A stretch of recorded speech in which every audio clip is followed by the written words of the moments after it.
Hello, hello everyone. It is Courageous Kyla again. Today we are talking about Bridgerton. First up, Anthony Bridgerton, aka Lord Bridgerton. In this season, he does display a panic attack or like an anxiety attack in episode called Bee in the Bonnet. Although technically, no one in the series, including first season or second season, ever wears a bonnet. But anyway, so a little bit of a backstory. This part will contain a few spoilers. In that scene, it is the character in question, Anthony Bridgerton, and his antagonist slash love interest named Kate. And a scene takes place that ends up triggering him, which coincidentally is a bee near Kate. And it brings back some triggering memories of a lost loved one.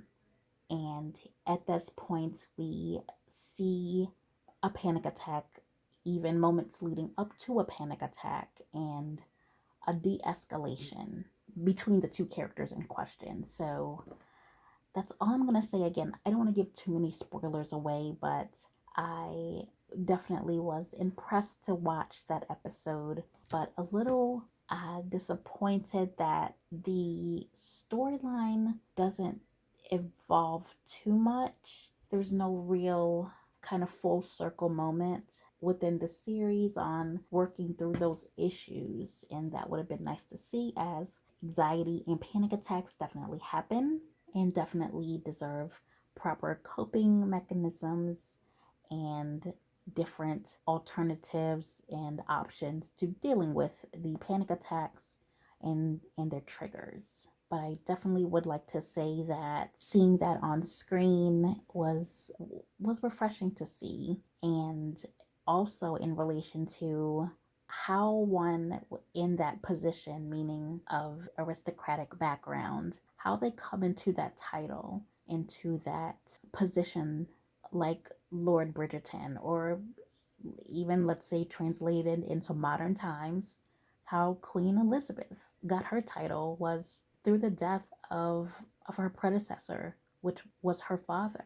And basically something similar happens in that episode.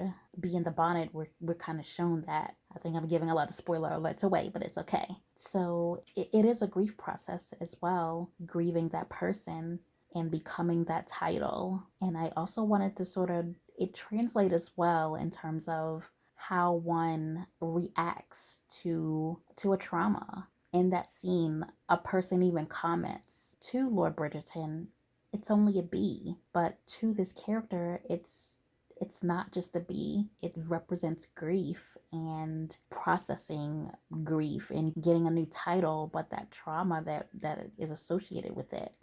And this kind of, in terms of modern day and even in current events, translates to the Oscars controversy. And if you didn't watch that video, please watch the video I made on that breakdown. But maybe that joke wasn't just a joke. Maybe it brought triggering memories, or conversely, switching topics a little bit and asking a question, just a random question about being disabled.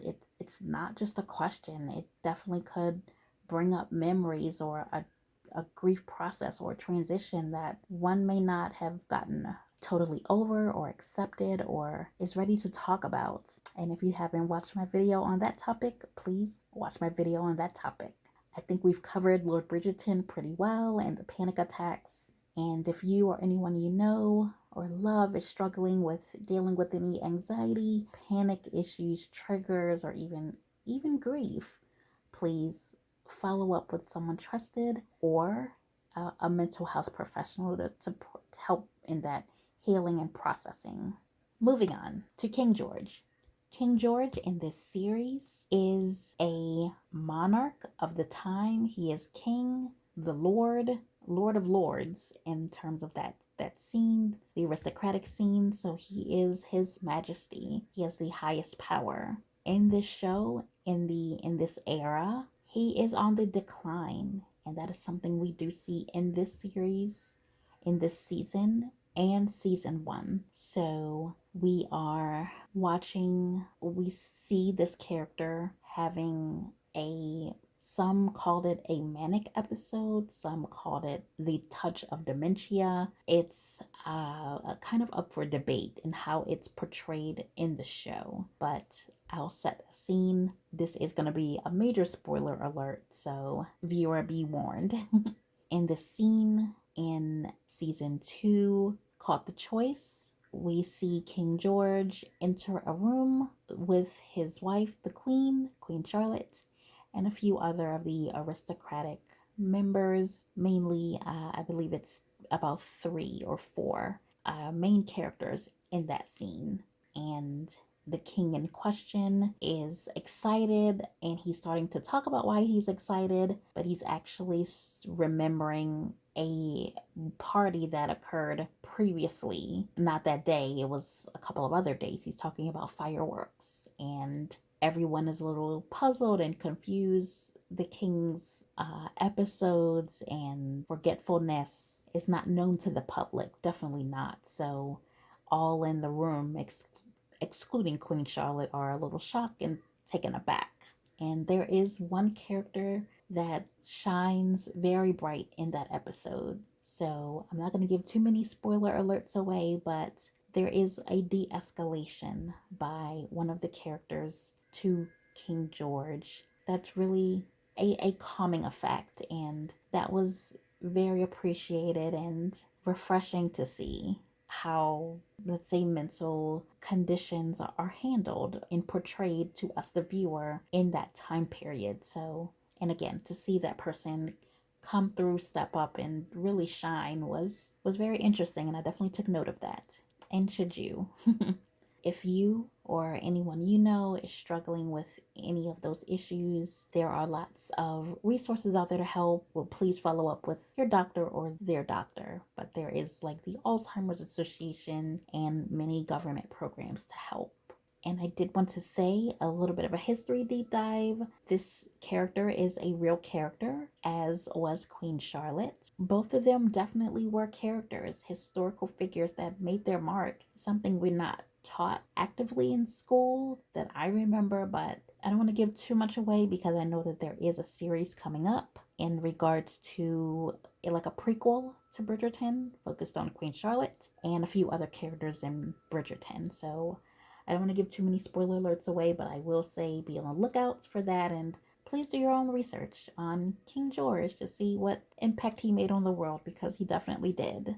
A little bit of a tie-in to another historical show with more representation. This king, King George, was the king around the Revolutionary War in America, which is a tie to the show Outlander. Believe it or not, Outlander does have some disability representation, so an analysis is definitely forthcoming for that show. But again, King George, a historical figure that you should definitely look into. And one more little interesting fun fact about King George, he is actually a relative, and the throne ends up going to Queen Victoria. That's one of his descendants. So that would be his granddaughter. Last character for the disabilities representation in Bridgerton is Lady Danbury. Lady Danbury is a character we're introduced to in season 1, but she really gets to shine in this season. And in terms of her disabilities representation, this character uses a cane and has used a cane since we're introduced to that character. So we definitely get some insight into someone using a mobility aid, and she is consistent on the hand that she uses it with, and it seems about appropriate height. A cane is definitely, as with all mobility aids, has certain measurements to truly make them unique to the person, and ill-fitting or ill-measured mobility aids can definitely actually hinder a person rather than help a person. And she even, Lady Danbury in the show, definitely demonstrates that what's called the cane sway, or the sway that accompanies using a cane when one sort of shifts their weight around and trying to establish their balance. So I appreciate the accuracy. As I mention very often on this channel in terms of Lita's analysis, I truly do wish they would have chosen an actress that actually used a mobility aid, in particular a cane. It just would have made it so much more authentic. Or if that could not be done, it would have been nice to know what preparation the actress did, how she prepared for the role.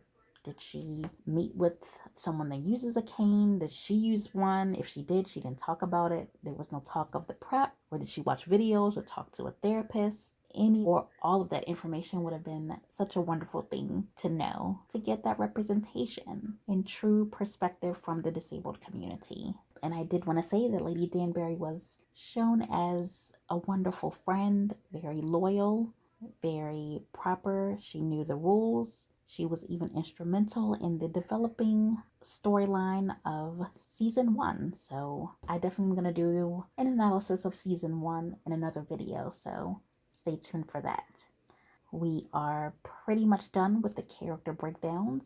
I appreciate your attention thus far if you made it this far, and just sort of reviewing all we talked about. We talked about a few characters with that disabled representation of visual disability and invisible disability, which is something I'm going to be incorporating a lot more on this channel. One more character I did want to bring up as an honorable mention is Kate Sharma, who's actually Lord Bridgerton's love interest. And in the books, because Bridgerton is based on 8 books, in the book that season 2 is based on, they show Kate as having her own issues and processing grief. I don't want to give too many spoiler alerts away, as I would highly recommend the books, as I would always recommend books that series or films are based on, just to get that background. But she definitely has her own issues with grief and various processing levels that not quite at acceptance, and not necessarily has any panic attack or any official episodes, but there definitely is a story behind it that was in the book that did not make it on the series, and I really wish that was included in the series, just to kind of also bring her and Lord Bridgerton's relationship a little closer, because it's something they shared and could potentially even work on together, or as I would always say, or try to get help together. And also, in terms of Kate, in one of the final episodes of this series, there is a scene where she is riding a horse and ends up falling off of the horse and hurts herself. That is a spoiler alert, major spoiler alert, but anyway. I just wanted to bring that up to say that in this day and age, there's lots of outerwear and protective wear one can wear, one should be wearing when riding a horse, to prevent accident or injury on a horse or off of a horse. So please be safe as always. And this is a plug for the Kentucky Derby. Are you gonna watch, viewer? I hope you are. But please consider horse riding yourself. They're very emotional animals and can help you with emotional issues and also physical issues as well. Horses it's a wonderful but tough workout. So I appreciate your time so very, very much. And if you have any ideas, please comment below. Or any feedback on this video, please comment below. Full disclosure, I am a little tired, but I hope my energy was enough to keep you all engaged. I enjoyed making this video. I love this series and would highly recommend it, even despite some of the rooms for improvements I felt could have been made. But as always, I do it from a place of love. Well, ladies and gentlemen, again, thank you so much for watching. This is Courageous Carla. Please like this video if you like this topic and want more of it. Please comment below for any questions or concerns or anything that I may have missed that you want to talk about. Let's start a conversation below in the comments. Please share this video, even if you're not into this show, maybe you know someone that is, that may be interested in this perspective and analysis of this so widely popular show. And lastly, please subscribe to help grow this channel. Thank you so much. I appreciate you so very much. Goodbye.